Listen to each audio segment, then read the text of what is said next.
Italia, 60 milioni di abitanti, divisi tra circa 8.000 comuni. Non equamente però, dato che il 17% della popolazione vive in 5.500 di questi, nei cosiddetti piccoli comuni. Roma, città di mio padre, 2.800.000 abitanti. Ed io fra quelli dal terremoto del 2009. L'Aquila, città di mia madre, 69.000 abitanti, dove a fine anni 50 si sono trasferiti i miei nonni materni, nati in due paesini diversi più piccoli. Tustio, 32 abitanti, paese di mia nonna. Gagliano Aterno, 244 abitanti, paese di mio nonno.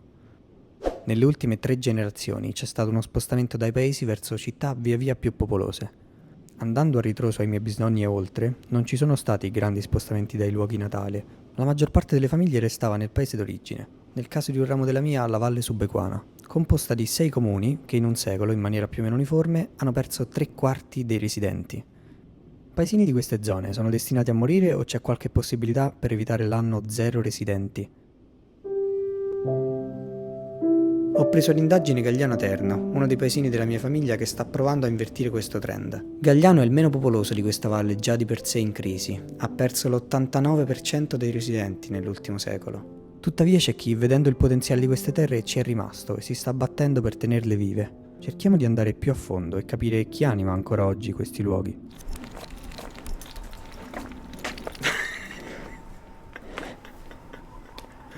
1,40 m di zucca per 7 kg circa.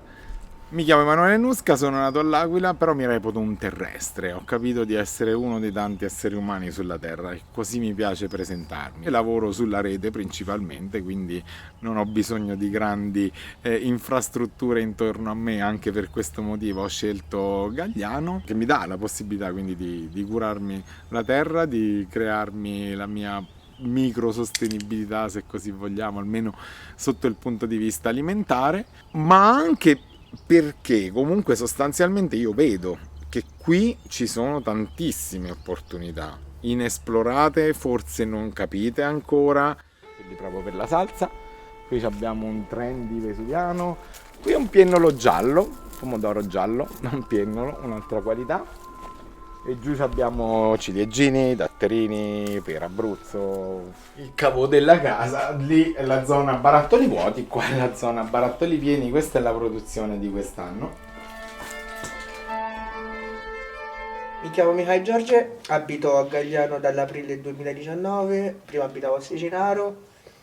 Sono originario della Romania, ma da 16 anni abito in Italia. E l'esperienza di vivere in paese è dura perché qui nella Valle Subequana non ci sono troppi servizi. Capisci che pure per un bambino o un ragazzo non è facile crescere in queste condizioni qua, appunto mancanza di servizi, mancanza di coetanei, magari gli altri coetanei stanno nei paesi a fianco. Dalle superiori ovviamente tu esci dalla valle, incontri altre realtà e lì capisci che il mondo in cui sei cresciuto non era questa valle. Il comune stesso sta cercando di offrire dei servizi che non c'erano. Da quando Luca è diventato sindaco si sono fatte molte assemblee pubbliche, fatto così e siamo tutti, proprio il paese stesso che decide. Anche perché ci sono alcune novità rispetto soprattutto a un bando molto importante che stiamo proponendo e che volevamo comunque che fosse il più possibile pubblico. Ho 38 anni, sono del 1984, sono di Gagliano, sono nato e cresciuto a Gagliano, sono stato eletto a settembre 2020. Ho fatto parte, prima di essere amministratore pubblico, di diverse associazioni. Questo approccio, no, alla decisione dal basso lo abbiamo sempre avuto. Questi luoghi sono dei laboratori democratici, cioè è più facile realizzare e generare partecipazione dal basso in un luogo piccolo, in piccole comunità, nonché in luoghi metropolitani, no? E quindi abbiamo capito che questa è una risorsa, cioè l'essere piccoli è bello, è funzionale, alle assemblee ci diciamo tutto. Ci si scontra anche, vengono fuori legittime istanze e criticità su quello che è il paese, sulle mancanze che ci sono in paese e sulle cose da fare. Cosa ci vuole di Gagliano? Come una volta ci stava la sala di lettura, come si chiamava? centro di lettura, che la gente andava, chi voleva leggere il libro leggeva. È una cosa semplice, senza responsabili. E c'è bisogno di una, soprattutto, ricostruzione immateriale. Quindi uno dei primi atti che ho fatto è stato quello di finanziare una borsa di studio con l'Università della Val d'Aosta, dare una casa a dei ricercatori, portarli qui a vivere in paese, e da lì è partito questo progetto che abbiamo fatto con questa organizzazione che si chiama Montagna in Movimento, un'organizzazione di antropologi. Abbiamo portato qui un antropologo, un ricercatore, in questo caso Raffaele, e con Raffaele abbiamo iniziato a lavorare, diciamo, per inizialmente riattivare la nostra comunità. Io sono Raffaele Spadano, borsista di ricerca all'Università della Valle d'Aosta. 3 anni fa, insieme ad altri ragazzi e ragazzi, abbiamo fondato Montagna in Movimento. La Valle Subequana aveva, diciamo, tutte le caratteristiche che ricercavo, e più o meno il modus operandi è sempre lo stesso. C'è un giovane ricercatore che si cala su un campo, su un territorio, ascolti e parli continuamente con gli abitanti di questi territori, cercando di instaurare, diciamo, una dinamica collettiva e soprattutto desideri e aspirazioni condivisi. Il primo problema che si incontra quando si entra in un paese di montagna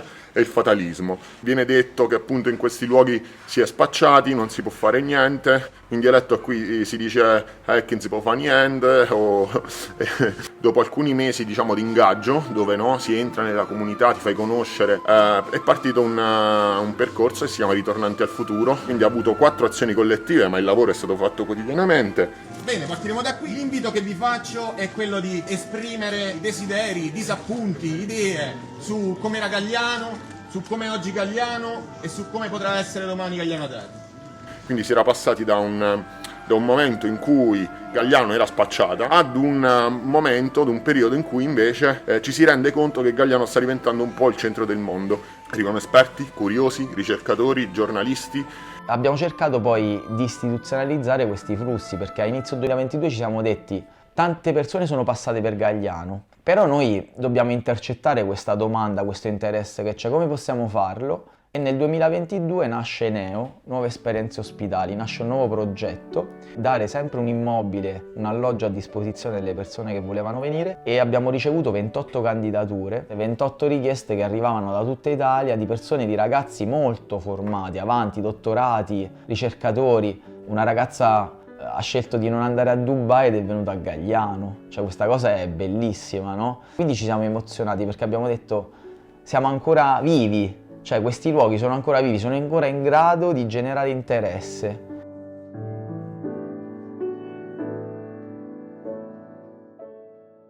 Tra le varie iniziative portate avanti da Gagliano in questi 2 anni, ce n'è una resa possibile solo di recente, dal decreto Mille Proroghe, e di cui questo comune apre fila a livello regionale e tra i primi a livello nazionale. La costituzione di una comunità energetica, ovvero un'associazione tra cittadini, autorità locali, attività commerciali o imprese che possono produrre, consumare e scambiare la propria energia, ricavata da fonti rinnovabili. La comunità energetica permette alle comunità appunto di autodeterminarsi. Le persone per la prima volta non solo diventano consumatori, ma anche produttori e gestori dell'energia. E gli utili derivanti da questa gestione, in maniera assembleare, decidiamo come reinvestirli nella collettività, oppure magari alleggerendo il costo delle bollette. Crediamo tantissimo nella partecipazione soprattutto delle persone, perché poi io la prima cosa che dico ai colleghi sindaci o comunque ad amministratori, imprenditori interessati è: la comunità energetica non è solo un atto giuridico, la comunità energetica funziona se le persone che partecipano capiscono il ruolo attivo che devono avere all'interno di questa assemblea allargata. Siamo i ragazzi del progetto Neo, stiamo distribuendo dei volantini per lo sportello che abbiamo aperto sulle comunità energetiche. Questo qui è lo sportello che è aperto 3 giorni a settimana, se vuole passare.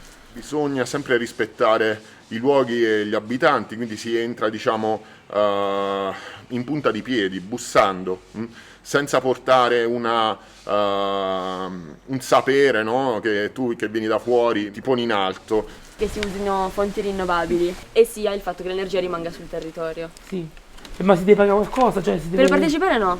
Ho capito. Per partecipare no.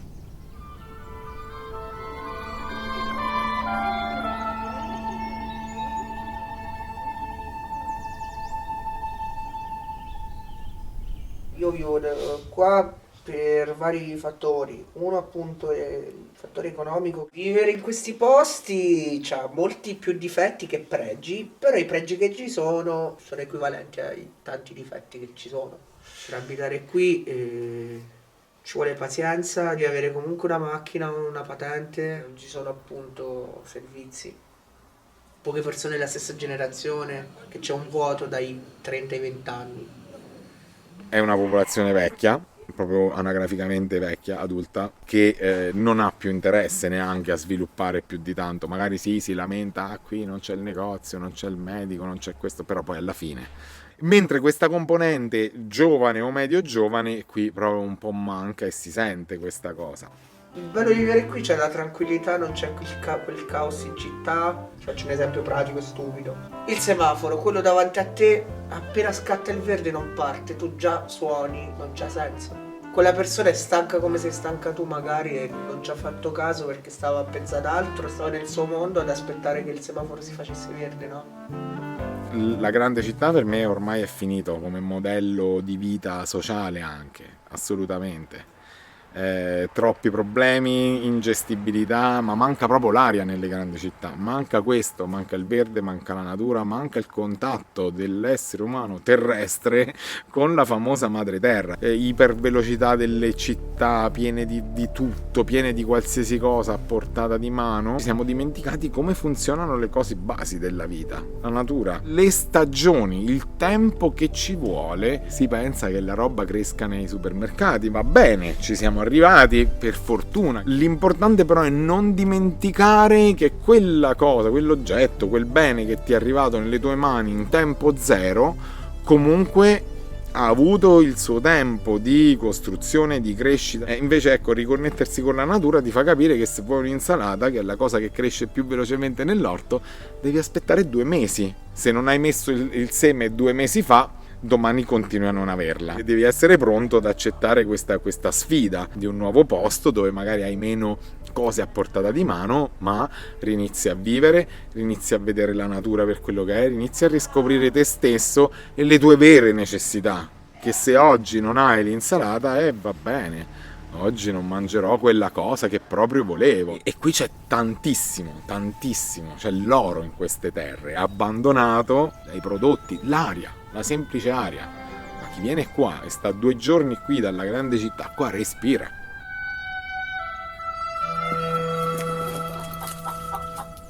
Quello che veramente manca secondo me qua è un po' di materiale umano che voglia investire però consapevolmente e portare il proprio vero cambiamento nel luogo. Cioè io vado a Gagliano per fare business. C'è il cocomero fatto da Com'è che è parte dell'oggi di Gagliano. Dici un po' come oggi, dove nasce insomma questa voglia.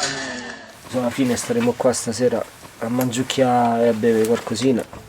C'ho un po' di formaggi e salumi così da condividere, un po' di vino.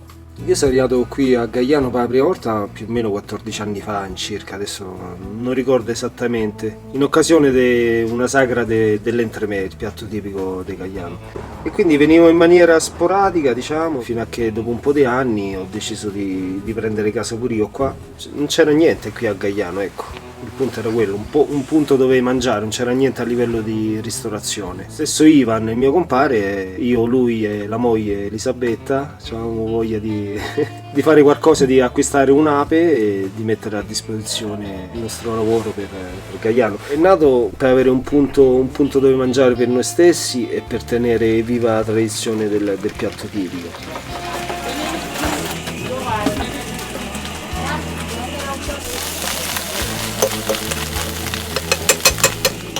Facile scappare dalla città, non è che ci vuole tanto, soprattutto quando hai una certa età, ti stufi della vita cittadina e quindi ovviamente cerchi di evadere. Chi viene qua trova sicuramente grandissima libertà, ha grandi progettualità perché comunque si può fare qualsiasi cosa e sicuramente se ha delle buone idee viene appoggiato da tanta gente sicuramente. E di sicuro ci si diverte, soprattutto l'estate è lunghissima qua, è molto divertente.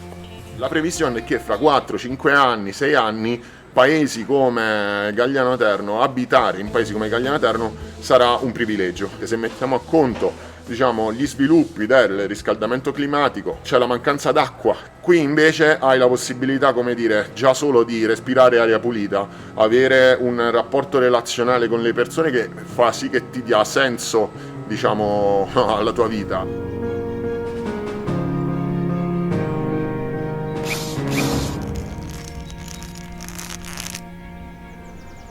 La scuola nelle nostre aree verte in condizioni disastrose. Quest'anno da noi abbiamo avuto una scuola che ha fatto una pluriclasse alle elementari dalla prima alla quinta.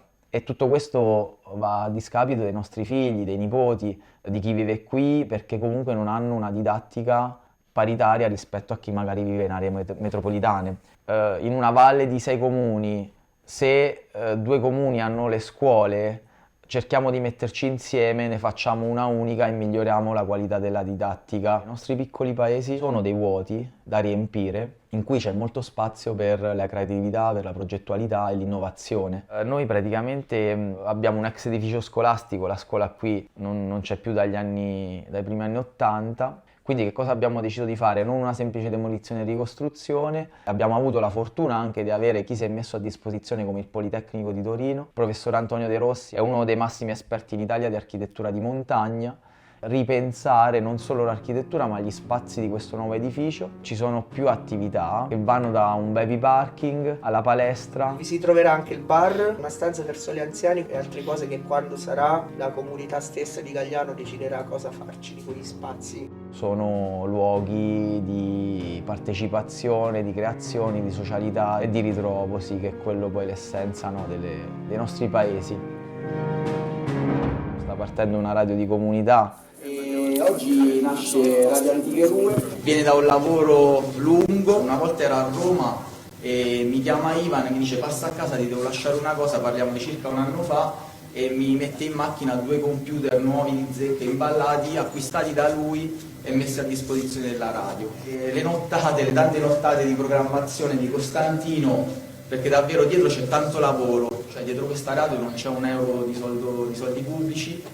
È stato tutto finanziato con risorse nostre, di privati, di amici, di appassionati che volevano appunto mettere in piedi questo spazio di comunicazione, cultura, socialità, uno spazio, uno strumento da utilizzare, da poter utilizzare non solo per me, ma anche per altri sindaci, cittadini, associazioni.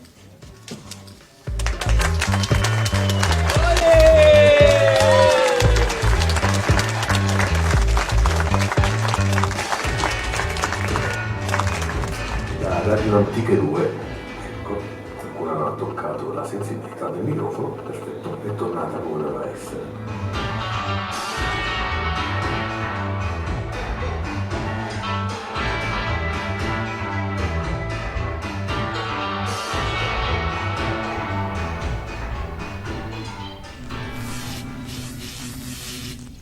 Non lo convincerei proprio, no. Quello che io dico a tutti è di trovare la propria strada. Cioè ai ragazzi bisogna anche dirgli ok, la discoteca questo e quell'altro, però è anche vero che lì hai tante altre cose, o comunque esiste questa possibilità, ok? Non c'è solo Roma. Finché io neanche lo so che esiste quell'alternativa, come posso anche farmi un'idea o un giudizio, no? Sul fatto che mi potrebbe o non mi potrebbe piacere. Quello che dirò ai miei figli è innanzitutto fate le vostre esperienze, andate fuori, decidete, formatevi e magari decidete se tornare oppure magari no. Penso questo sul neopopolamento. Innanzitutto che è difficile da realizzare ma non è impossibile. Torneremo ad avere 2000 abitanti come nel 1950, no. Noi non inseguiamo nemmeno questo obiettivo, noi inseguiamo un neopopolamento fatto di qualità e non di quantità.